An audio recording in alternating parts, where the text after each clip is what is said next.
प्यारे विद्यार्थियों, study 29 academy की एक और नई वीडियो में आप सभी का स्वागत है। आज हम राजस्थान राज्य शैक्षिक अनुसंधान एवं प्रशिक्षण परिषद उदयपुर द्वारा जारी प्रारंभिक शिक्षा पूर्णता प्रमाण पत्र परीक्षा 2025 यानी 8वीं बोर्ड एग्जाम का नमूना प्रश्न पत्र हल करेंगे। और ये नमूना प्रश्न पत्र है गणित विषय का नमूना प्रश्न पत्र होगा। तो इस पेपर को समझने के लिए वीडियो को शुरू से लेकर अंत तक देखें और अपना कोई सुझाव हो तो कमेंट बॉक्स में जरूर लिखें। इस पेपर की अवधि होगी 2.5 घंटे और पूर्णांक होगा 80 अंक का। अब सबसे पहले आपके जो पेपर आएगा उसमें वस्तुनिष्ठ प्रश्न आएंगे 1 से लेकर 8, जिसमें बहुविकल्पात्मक प्रश्न होंगे। तो पहला प्रश्न इसने दिया है परिमेय संख्याओं के लिए योज्य तत्समक है, यानी कोई परिमेय संख्या को हम जोड़ेंगे तो उसका तत्समक इनमें से कौन सा अंक जोड़ने पर वही संख्या आएगी, तो वो योज्य तत्समक हो जाएगा। तो इसमें ऑप्शन ब 0 सही हो जाएगा, ब ऑप्शन इसका सही विकल्प हो जाएगा। दूसरा प्रश्न रैखिक समीकरण के हल होते हैं। तो यहाँ पर जो रैखिक समीकरण पूछा गया है वो एक चर का रैखिक समीकरण अगर पूछता है, एक चर का रैखिक समीकरण, तो उसका हल आएगा केवल एक, उसका हल केवल एक आएगा। ऑप्शन ए इसमें सही हो जाएगा। प्रश्न संख्या 3, निम्न में से कौन सा विकल्प सत्य है? अ में सभी आयत वर्ग होते हैं, ये गलत हो जाएगा। सभी वर्ग समांतर चतुर्भुज नहीं होते हैं, ये भी गलत हो जाएगा। सभी वर्ग समलंब चतुर्भुज है, ये कथन हमारा सही हो जाएगा। ऑप्शन श इसमें सही हो जाएगा। और द में सभी पतंग सम चतुर्भुज होगी, ये गलत हो जाएगा। ऑप्शन से हमारा विकल्प इसमें सही होगा। प्रश्न संख्या 4, निम्न में से कौन सी संख्या पूर्ण वर्ग संख्या है? हमें पूर्ण वर्ग संख्या को बताना है। तो यहाँ पर जो हमें विकल्प दे के उनमें से पूर्ण वर्ग संख्या है ऑप्शन द की 1680, ये 41 का पूर्ण वर्ग है। ऑप्शन द इसमें सही हो जाएगा। प्रश्न संख्या 5, निम्न में से सबसे छोटी हार्डी रामानुज संख्या है। तो हार्डी रामानुज संख्या में सबसे छोटी कौन सी है वो हमें बतानी है। तो इसमें सबसे छोटी हार्डी रामानुज संख्या हो जाएगी 1729। ऑप्शन स इसमें सही हो जाएगा। 4104 ये भी हार्डी रामानुज संख्या, लेकिन हमें सबसे छोटी वाली बतानी है, तो ये विकल्प इसका सही होगा।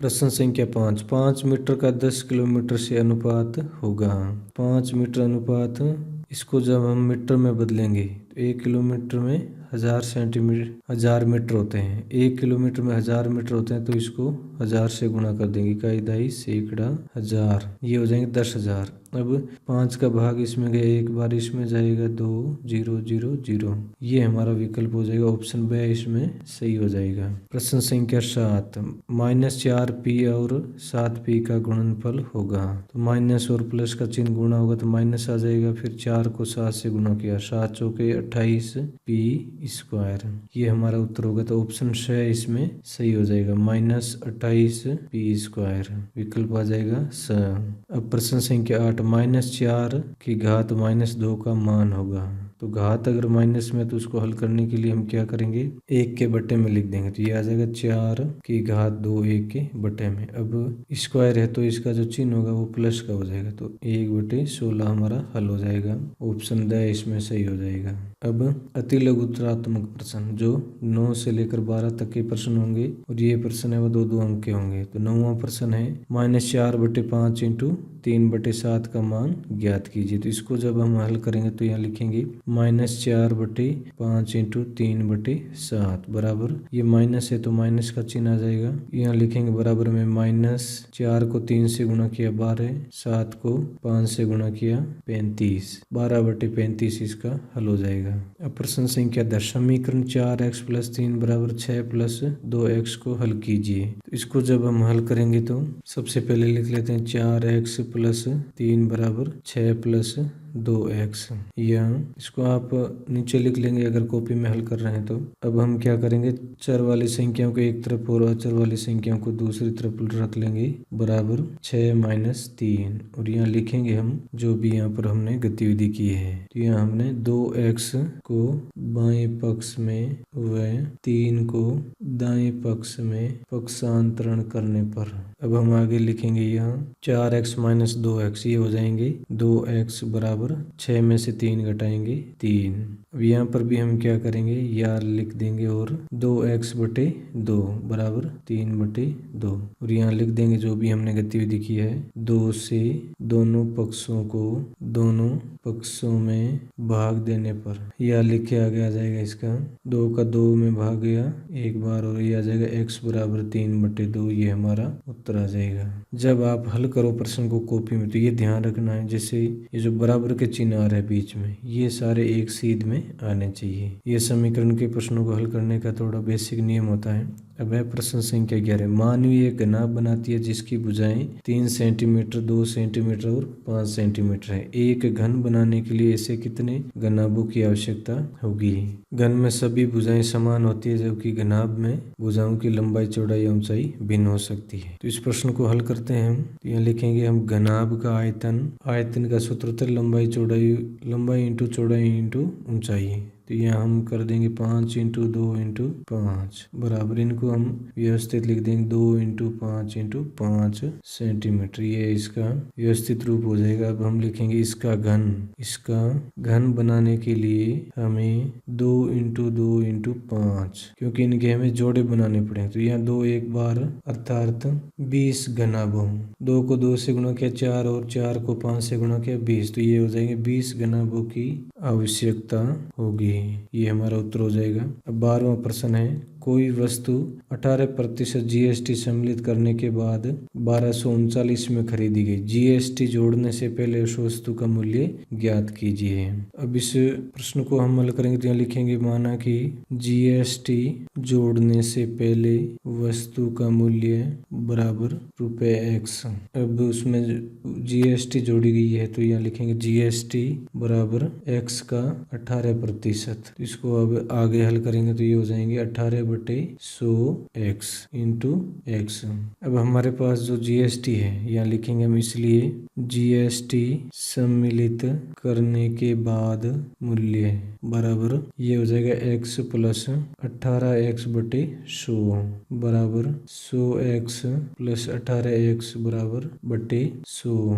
अब इसको आगे हल करेंगे तो 100 और 18 को जोड़ा 118, ये हो जाएंगे 118x/100। और जो जीएसटी के बाद हमारे को मूल्य प्राप्त हुआ था, वो जो जीएसटी सम्मिलित करने के बाद मूल्य प्राप्त हुआ था वो था 1229। तो यहाँ लिखेंगे 118x/100 बराबर 1239। इसको हल कर लेंगे x बराबर 1239 इंटू 100/118। इसमें क्या होगा, ये क्रॉस गुणा होके फिर हल होगा तो ये आ जाएगा। अब हम इसको आगे हल करेंगे तो इसका हल आ जाएगा 1050 रुपये। यानी जीएसटी जोड़ने से पहले उस वस्तु का मूल्य 1050 रुपये था। अब लघुतरात्मक प्रश्न 13 से 22 तक, जिसमें प्रश्न संख्या 13 निम्नलिखित कथनों को पढ़कर सत्य असत्य में से उपयुक्त पर सही अंकित कीजिए। जिसमें पहला है a⁴m भाजक a⁴n बराबर a⁴m+n। तो ये कथन असत्य हो जाएगा। इसको सही करने के लिए हमें a⁴m-n करना होता है। भाग में माइनस होता है और गुणे में ये जुड़ता है। दूसरा 2⁻³ बराबर 1/8। ये कथन सत्य हो जाएगा, क्योंकि ये जो घात माइनस में इसको प्लस करने के लिए हम 1 के बटे में 2⁻³ लिखेंगे और फिर इसको जब हम हल करेंगे 2 × 2 × 2 तो इसका हल आ जाएगा 1/8। अब तीसरा है a⁴0 बराबर 1। तो ये कथन भी जाएगा। किसी भी संख्या की घात अगर 0 है, वो चाहे कितनी भी बड़ी संख्या हो, उसका मान हमेशा 1 हो जाएगा। चौथा है 0.0016 का मानक रूप 1.6 × 10⁴ है। ये कथन असत्य हो जाएगा, क्योंकि इसका जो सही हल होगा वो हो जाएगा 1.6 × 10⁻3। ये इसका सही हल होगा। तो ये जो कथन है ये गलत हो जाएगा। प्रश्न संख्या 14 रिक्त स्थानों की पूर्ति कीजिए। जिसमें पहला है एक ठोस का पृष्ठीय क्षेत्रफल इसके फलकों के क्षेत्रफलों के योग के बराबर होता है। ये बराबर आ जाएगा इसमें। दूसरा, घन का पृष्ठीय क्षेत्रफल 6 कोष्ठक के अंदर भुजा स्क्वायर, ये इसका सूत्र होता है। अब प्रश्न संख्या 3, 1 लीटर रिक्त स्थान के बराबर होता है। 1 लीटर है वो 1000 सेंटीमीटर क्यूब के बराबर होता है। यह रिक्त स्थान में आ जाएगा 1000 सेंटीमीटर क्यूब। चौथा, किसी ठोस द्वारा घेरा गया स्थान आयतन कहलाता है। आयतन कहलाता है, तो इसमें ये सही हो जाएगा। अब प्रश्न संख्या 15, स्तंभ ए का स्तंभ ए से मिलान कीजिए। इसमें हमें कॉलम ए में जो गणितीय संक्रिया दे रखी है उनका मिलान करना है कॉलम बी से।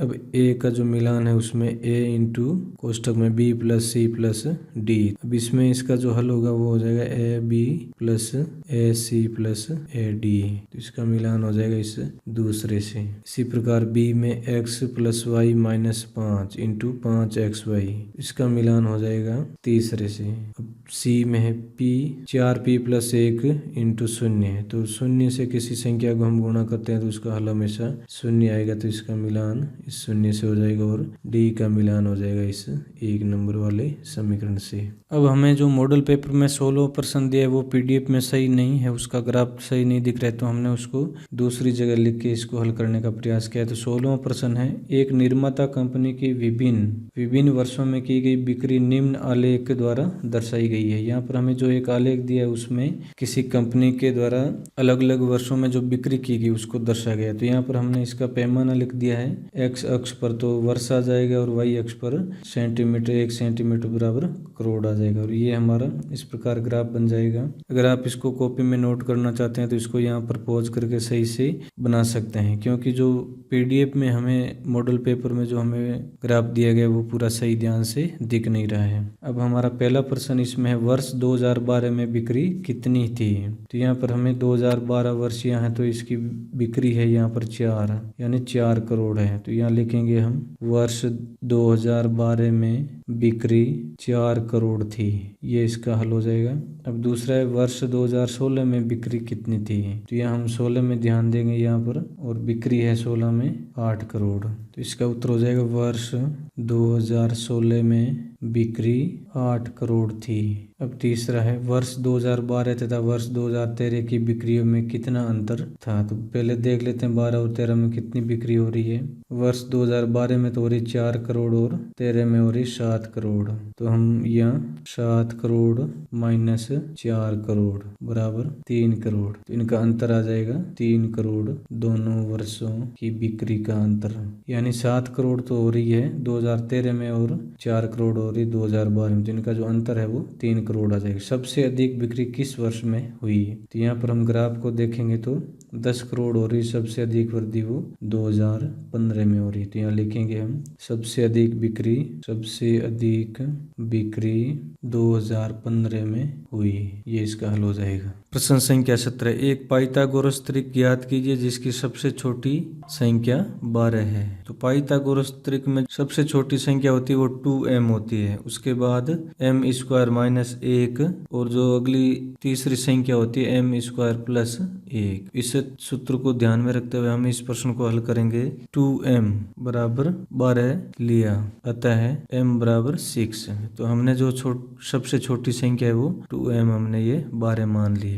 इस प्रकार दूसरी जो संख्या होगी m स्क्वायर माइनस 1 बराबर 6 का स्क्वायर माइनस 1, तो 6 का स्क्वायर हो जाएगा 36, 36 माइनस 1 बराबर 35, ये हमारी दूसरी संख्या आ जाएगी। और तीसरी संख्या है m स्क्वायर प्लस 1 बराबर 6 का स्क्वायर प्लस 1 बराबर 36 प्लस 1, तो ये संख्या हो जाएगी 37। तो इस प्रकार हमारे को तीनों संख्या मिल गई है 12, 35 और 37। तो यहाँ लिख देंगे हम, अतः आवश्यक त्रिक है 12, 35, 37, ये हमारा उत्तर हो जाएगा। प्रश्न संख्या 18, एक टीवी ₹21,000 में खरीदा गया, 1 वर्ष पश्चात टीवी के मूल्य में 5% अवमूल्यन हो गया। 1 वर्ष पश्चात टीवी का मूल्य ज्ञात कीजिए, यहाँ कीजिए होगा, तो इसका उत्तर इस प्रकार हो जाएगा। तो यहाँ सबसे पहले जो हमारे पास आंकड़े हैं वो लिख लेते हैं। यहाँ P बराबर ₹21,000। अवमूल्यन हो रहा है 5% और N बराबर है 1 वर्ष। यहाँ लिखेंगे 1 वर्ष बाद घटा मूल्य बराबर 21,000 इंटू 1 माइनस 5/100 की घात जो समय है वो आ जाएगा 1 बराबर। इसको आगे हल करेंगे 21,000 इंटू यहाँ पर हम रुपए लिख देंगे। इस कोष्ठक को जब हम हल करेंगे तो इसका हल आ जाएगा 95/100। 2 जीरो से 2 जीरो कट गए। 95 को 210 से गुणा कर लेंगे। 95 को 2 से 10 से गुणा करना है तो शून्य का शून्य आ जाएगा। 21 को 5 से गुणा किया 105, तो यहाँ 5 आ जाएगा, हासिल लग जाएगी 10। 21 को 9 से गुणा किया, 21 9 में 189 और 10 हासिल के 199 के यहाँ लिख देंगे 199, तो 19,950 रुपए टीवी का मूल्य हो जाएगा। 1 साल बाद 5% अवमूल्यन होने से, तो ये हमारा उत्तर आ जाएगा। प्रश्न संख्या 19। एक फैक्ट्री को कुछ वस्तुएं 63 दिन में बनाने के लिए 42 मशीनों की आवश्यकता होती है। उतनी ही वस्तुएं 54 दिन में बनाने के लिए कितनी मशीनों की आवश्यकता होगी? तो इसका उत्तर हम इस प्रकार लिखेंगे। तो यहाँ हम लिखेंगे माना कि निश्चित वस्तुएं 54 दिन में बनाने के लिए X मशीनों की आवश्यकता होगी, तब मशीनों की संख्या, दिनों की संख्या, ये हम एक सारणी बना लेंगे। 42 मशीन 63 दिन, X मशीन 54 दिन। अब यहाँ लिखेंगे हम स्पष्ट है निश्चित वस्तुओं को कम दिनों में बनाने के लिए अधिक मशीनों की आवश्यकता होगी, अतः यह प्रतिलोम समानुपात का उदाहरण है। प्रतिलोम समानुपात के अनुसार इसको हल कर लेंगे, इसलिए 42 इंटू 63 बराबर X इंटू 54। 42 और 63 को और X और 54 इनको आपस में गुणा कर लेंगे, क्योंकि ये बराबर, इनके जो हल आएंगे वो बराबर आएंगे। या X बराबर हो जाएंगे 42 इंटू 63/54 बराबर 63 कट जाएंगे 9 से, 9 7 63 और यहाँ हो जाएंगे 2 छंगे 54। अब वापस 6 से 42 कट जाएंगे 7 बार, 7 7 49 मशीनों की यहाँ पर आवश्यकता होगी। ये हमारा उत्तर आ जाएगा 49 मशीनें, उत्तर हो जाएगा ये। 20वां प्रश्न है व्यंजक x कोष्ठक x-3 + 2 को सरल कीजिए तथा x बराबर 1 के लिए मान भी ज्ञात कीजिए। इसको हम हल करेंगे तो x कोष्ठक x-3 + 2 बराबर, ये कोष्ठक जब हम खोलेंगे तो x को x से गुणा करेंगे, ये हो जाएंगे x² माइनस 3 को x से गुणा किया 3x + 2, ये इसका सरल रूप हो जाएगा। अब हम क्या करेंगे, x बराबर 1 का जो मान है वो इसमें रखेंगे, तो यहाँ लिखेंगे x बराबर 1 रखने पर, इस समीकरण में जब हम x बराबर 1 रखेंगे तो 1² माइनस 3 इंटू 1 + 2 बराबर 1 का स्क्वायर 1 हो जाएगा, माइनस 3 को 1 से गुणा किया 3 और प्लस के 2 बराबर, यहाँ पर 1 प्लस का है और 2 प्लस के हैं, तो ये 3 माइनस के हो जाएंगे, 3 ही प्लस के हो जाएंगे, तो हमारा जो उत्तर होगा वो 0 आ जाएगा। तो इस प्रकार हम इस प्रश्न को हल कर लेंगे। अब प्रश्न संख्या 21। एक भवन में 22 बेलनाकार खंभे हैं, प्रत्येक खंभे की त्रिज्या 21 सेमी और ऊंचाई 6 मीटर है। 8 रुपए 8 प्रति वर्ग मीटर की दर से सभी खंभे के वक्र पृष्ठीय क्षेत्रफल पर पेंट कराने का व्यय ज्ञात कीजिए। तो इसका उत्तर हो जाएगा, यहाँ सबसे पहले हमें ये जो बेलनाकार खंभे हैं इनका पृष्ठीय क्षेत्रफल ज्ञात कर लेना है, फिर जो पृष्ठीय क्षेत्रफल आएगा उसको हम 8 से गुणा करेंगे तो हमारा हल आ जाएगा। तो इस प्रश्न को अब हल करते हैं। तो इसमें जो खंभे की माप दे रखी है वो लिखेंगे हम खंभे की त्रिज्या यानी r इसकी है 21 सेंटीमीटर और ऊंचाई है जिसे हम h कहते हैं, ये है 6 मीटर।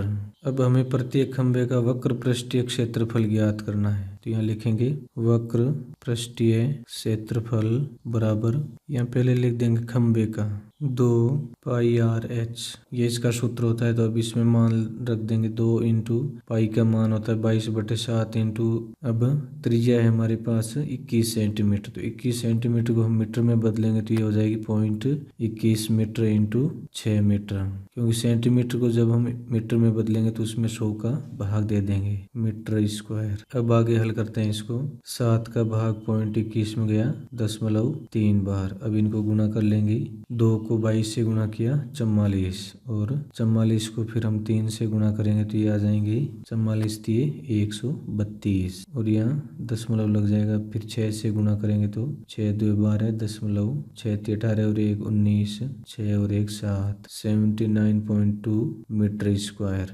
ये एक खंबे का वक्र पृष्ठीय क्षेत्रफल आ जाएगा। अब ऐसे ही हमारे पास 22 खंबे हैं, तो 22 खंबे हैं तो हम गुना कर लेंगे या लिखेंगे 22 खंभों का वक्र पृष्ठीय क्षेत्रफल बराबर 79.2 इंटू 22 मीटर स्क्वायर। अब इनको जब हम गुणा करेंगे तो इनका गुणनफल आ जाएगा 1742.4 मीटर स्क्वायर। ये इसका क्षेत्रफल आ गया है। अब हमें पेंट का जो व्यय है वो बताना है, तो यहाँ लिखेंगे पेंट का व्यय। इसमें हम क्या करेंगे, ये जो क्षेत्रफल है इसको 10 से गुना कर लेंगे तो 1742.4 मीटर स्क्वायर इंटू 8 बराबर, जब हम इसको गुणा करेंगे आपस में 1742.4 को 8 से तो इसका हल आ जाएगा 13,939.2 रुपये। ये इसका हल आ जाएगा। यानी जो बेलनाकार खंबे थे उनमें रंग करने का जो व्यय है वो 13,339.2 रुपये, ये इसका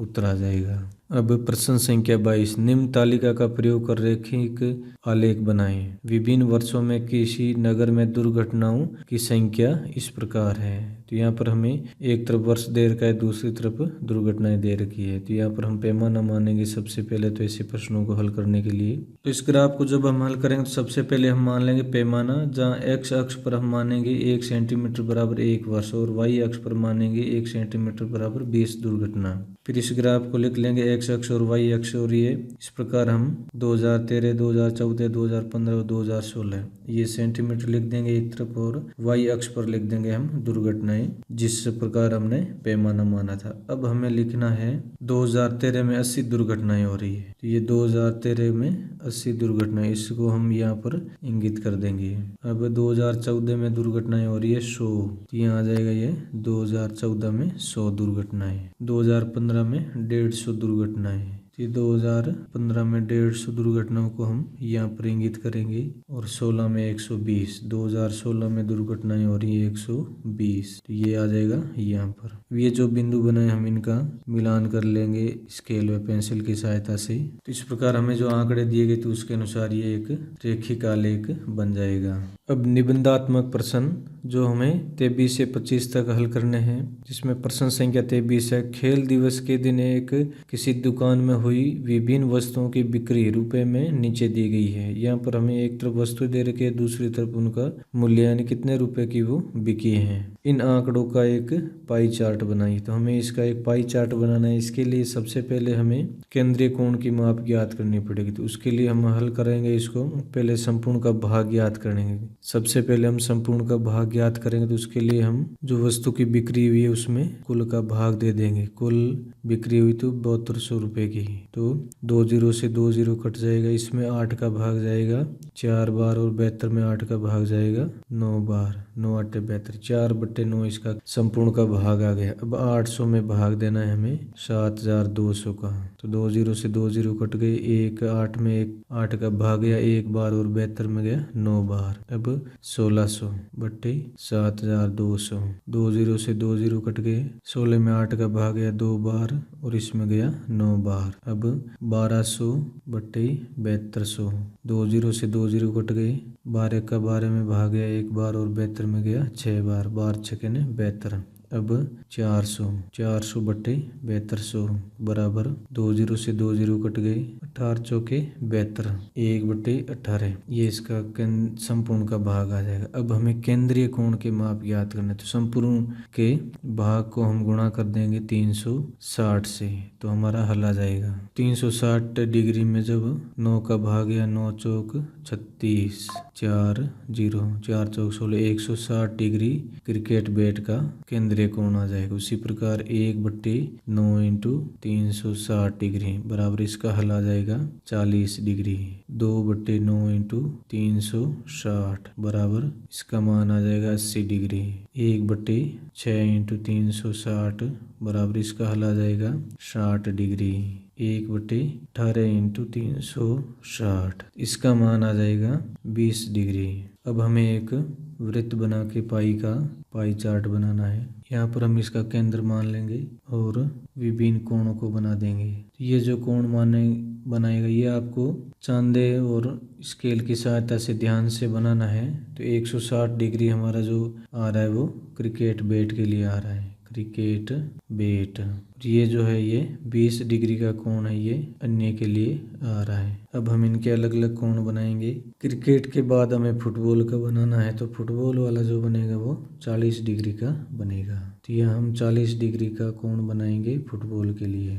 उसके बाद 80 डिग्री का बनेगा वॉलीबॉल के लिए। तो ये 80 डिग्री का कोण आपको यहाँ पर बनाना है वॉलीबॉल। और ये जो कोण है 60 डिग्री का ये बनेगा गेंद के लिए। इस प्रकार ये हमारा पाई चार्ट बन जाएगा। ये जो कोण बनाने हैं आपको चांदे और स्केल की सहायता से ध्यान से पूरे सही माप से बनाने हैं। अब इस 33वें प्रश्न के अथवा में भी एक प्रश्न दे रखा है। एक बच्चे द्वारा एक दिन में बिताया गया समय इस प्रकार है। तो यहाँ पर दिनचर्या दे रखी है और ये कौन सा काम कितने घंटे कर रहा है। इन आंकड़ों का एक पाई चार्ट बनाइए। तो ये जो हमें आंकड़े दे रखे इनका हमें एक पाई चार्ट बनाना है। तो सबसे पहले हम केंद्रीय कोण का माप ज्ञात करेंगे, तो संपूर्ण का भाग ज्ञात कर लेंगे। 8 बटे 24 बराबर 1 बटे 3, 6 बटे 24 बराबर 1 बटे 4, 4 बटे 24 बराबर 1 बटे 6, 6 चौके 24, 4 बटे 24 बराबर 1 बटे 6 और 2 बटे 24 बराबर 1 बटे 12। ये संपूर्ण का भाग आ गया। अब केंद्रीय कोण का माप ज्ञात करेंगे। 1 बटे 3 इंटू 360, 360 में 3 का भाग या 120 बार, तो ये आ जाएंगे 120 डिग्री। 1 बटे 4 इंटू 360 डिग्री बराबर 360 में 4 का भाग जाएगा, 9 चौक 36, 90 डिग्री इसका माप आ जाएगा। वापस 1 बटे 6 इंटू 360 बराबर इसका माप आ जाएगा 60 डिग्री। 1 बटे 6 इंटू 360 बराबर इसका माप भी आ जाएगा 60 डिग्री। 1 बटे 12 इंटू 360 बराबर इसका माप आ जाएगा 30 डिग्री। इस प्रकार हमने केंद्रीय कोण के माप ज्ञात कर लिया। अब एक वृत्त बनाएंगे हम। सबसे पहले हमें 120 डिग्री का कोण ज्ञात करना है। तो 120 डिग्री का कोण आपको चांदे की सहायता से बना देना है। इसे नाप के यहाँ लिख देना है 120 डिग्री नींद। बच्चा है वो 120 डिग्री की नींद ले रहा है। अब 90 डिग्री इसका हमें इसे 90 डिग्री का कोण बना देना है। ये विद्यालय जाता है वो। उसके बाद 60 डिग्री गृह कार्य में लगाया गया समय। अगले 60 डिग्री वह खेल के लिए लगा रहा है, ये आ जाएंगे 60 डिग्री खेल। और ये 20 डिग्री जो है वो अन्य कामों के लिए कर रहा है, नहाना धोना फ्रेश होना। इस प्रकार दिए गए माप के अनुसार हम पाई चार्ट बना लेंगे। अब प्रश्न संख्या 24, किसी समांतर चतुर्भुज के दो आसन कोणों के माप बराबर है। समांतर चतुर्भुज के सभी कोणों के माप ज्ञात कीजिए। अथवा में भी इसमें प्रश्न है। आकृति HELP एक समांतर चतुर्भुज है जिसमें OE 4 सेंटीमीटर है। OE ये वाला भाग है, ये 4 सेंटीमीटर है और HLPE से 5 सेंटीमीटर अधिक है। HL ये जो रेखा है ये PE इससे 5 सेंटीमीटर अधिक है। OH ज्ञात कीजिए। हमें ज्ञात करना है यहाँ से O से लेकर H तक। तो इन दोनों में से एक प्रश्न हल करना है। तो हम यहाँ पर ये वाला प्रश्न हल करके देख रहे हैं। आपको अगर ये सरल लग रहा है तो ये प्रश्न भी आप हल कर सकते हैं एग्जाम में। यहाँ लिखेंगे हम, यदि OE बराबर 4 सेंटीमीटर, ये प्रश्न में हमें माप दे रखा है OE बराबर 4 सेंटीमीटर, तब OP बराबर यानी ये जितनी होगी उतनी ही ये माप होगी, 4 सेंटीमीटर होगी। चूंकि समांतर चतुर्भुज में विकर्ण समद्विभाजित द्विभाजक विकर्ण समद्विभाजक होंगे, अतः PE बराबर 8। इसलिए चूंकि PE बराबर OE प्लस OP, यहाँ पर ये कह रहा है ये जो PE है ये 8 सेंटीमीटर है, और उसका कारण ये बता रहा है क्योंकि ये 4 सेंटीमीटर तो ये भी 4 सेंटीमीटर होगी, और दोनों का योगफल 8 सेंटीमीटर आ जाएगा। प्रश्नानुसार अब हम लिखेंगे, प्रश्नानुसार HL PE से 5 अधिक है। यहाँ पर ये जो रेखा है इससे ये जो रेखा ये 5 अधिक है। PE हमारे पास आ गई है 8 सेंटीमीटर, तो उसमें 5 जोड़ देंगे, तो यहाँ लिखेंगे हम HL बराबर PE हमारा 8 है और उससे 5 अधिक बराबर 13 सेंटीमीटर। ये हमारा हल आ जाएगा। अब हम लिखेंगे अतः OH, ये यहाँ से लेकर यहाँ तक HL का आधा हो जाएगा, ये HL का आधा होगा। लिखेंगे OH बराबर 1/2 इंटू 13 बराबर 13 के आधे हो जाएंगे 6.5 सेंटीमीटर। ये हमारा उत्तर आ जाएगा। पूरी HL की लंबाई थी 13 सेंटीमीटर और उसका आधा हो जाएगा ये OH, और इसका माप आ जाएगा 6.5 सेंटीमीटर। अब प्रश्न संख्या 25, निम्नलिखित व्यंजनों के गुणनखंड कीजिए। यहाँ पर हमें गुणनखंड दे रखे हैं 4, और इसके अथवा में भी हमें दे रखे हैं निम्नलिखित व्यंजकों के गुणनखंड कीजिए। तो इन दोनों में से एक आपको हल करना है, तो हम यहाँ पर ये वाला हल करके देखेंगे। यहाँ लिखेंगे सबसे पहले तो हम Q² माइनस 10Q प्लस 21। अब हमें यहाँ पर चाहिए एक वर्ग संख्या, जैसे 25 लाने के लिए, तो इसको हम आगे हल करेंगे बराबर Q² minus 10Q plus 25 minus 4, यानी 21 जो है उसको हम इस प्रकार लिखेंगे कि 25 में से 4 घटाएं तो 21 आ जाए। यहाँ पर हम इसका हवाला भी दे देंगे, 21 बराबर 25 माइनस 4 का प्रयोग करने पर। आगे इसको हल करेंगे, Q² minus 2Q 2 into Q into 5 plus 5 का स्क्वायर, कोष्ठक बंद कर देंगे, माइनस में 4 लिख देंगे बराबर।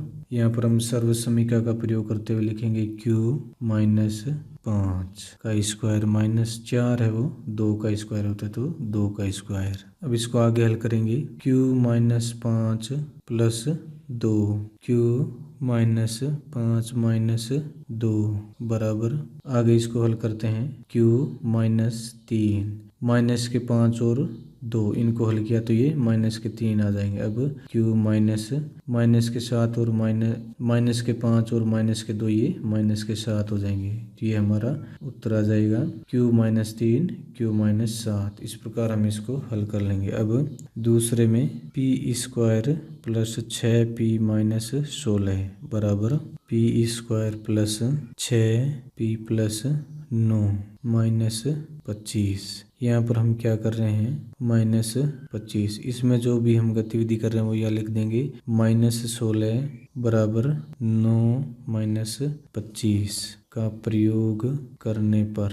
अब आगे लिखेंगे P प्लस 3 की घात 2 माइनस 5 की घात 2। तो इसको जब हम हल करेंगे तो ये आ जाएगा, अब P plus 3 plus 5 P plus 3 minus 5, एक बार माइनस ये कोष्ठक से बाहर वाली संख्या को जोड़ देंगे और एक बार घटा देंगे बराबर P प्लस, यहाँ 3 और 5 दोनों प्लस के ये 8 हो जाएंगे, P माइनस प्लस के 3 और माइनस के 5 है तो ये 2 आ जाएंगे, तो ये हमारा उत्तर आ जाएगा P प्लस 8 P माइनस 2। अब तीसरा है M की घात 4 माइनस 81, M की घात 4 माइनस 81 बराबर, यहाँ लिख देंगे M² कोष्ठक बंद करके वापस बाहर स्क्वायर लगा देंगे, माइनस 9 का स्क्वायर 9 में 9 81 होता है बराबर M की घात 2 प्लस 9 M की घात 2 माइनस 9। क्योंकि इनको हमने अलग से समीकरण माना है तो इसका हल इस प्रकार आ जाएगा सर्व समीकरण के अनुसार। अब आगे इसको हल करेंगे बराबर, अब आगे इसको हल करेंगे तो ये जो है इसको तो ऐसा कैसा लिख देंगे M² प्लस 9, और ये जो माइनस वाला इसको लिखेंगे हम M प्लस 3m-3, ये हमारा उत्तर आ जाएगा। ये जो आ रहा है ये सर्वसमीकरण के अनुसार आ रहा है। m² -9 है तो इसका हो जाएगा m² - 3 का स्क्वायर, और फिर इसको वापस हल किया तो ये हल आ जाएगा। तीसरे का उत्तर आ गया m² + 9 m + 3 m - 3। अब चौथा है am² + bm² + bn² + an²। इसको हल करेंगे हम। सबसे पहले दो दो के जोड़े बना लेते हैं। am² + bm², बीच में प्लस का निशान आ जाएगा, bn² + an²। अब इनको लिखेंगे a + b m² + b + an² बराबर ab, ये प्लस के कॉमन आ जाएंगे तो यहाँ लिख देंगे हम a + b, और फिर लिखेंगे हम m² + n²। ये हमारा उत्तर आ जाएगा। इस प्रकार इस वीडियो में हमने कक्षा 8 का गणित का मॉडल पेपर हल किया है। इसके अलावा जो दूसरे विषय के मॉडल पेपर हैं उनके लिंक आपको डिस्क्रिप्शन में मिल जाएंगे, तो वहां पर जाकर आप दूसरे विषयों के मॉडल पेपर भी हल कर सकते हैं, दूसरे विषयों के मॉडल पेपर भी देकर समझ सकते हैं। अगर ये वीडियो उपयोगी लगा हो तो इसको लाइक करें और अपने दोस्तों में शेयर करें। चैनल पर पहली बार आए तो चैनल को सब्सक्राइब कर लें ताकि आने वाले वीडियो के नोटिफिकेशन आपको समय पर मिल सकें। वीडियो को पूरा देखने के लिए आपका बहुत बहुत धन्यवाद।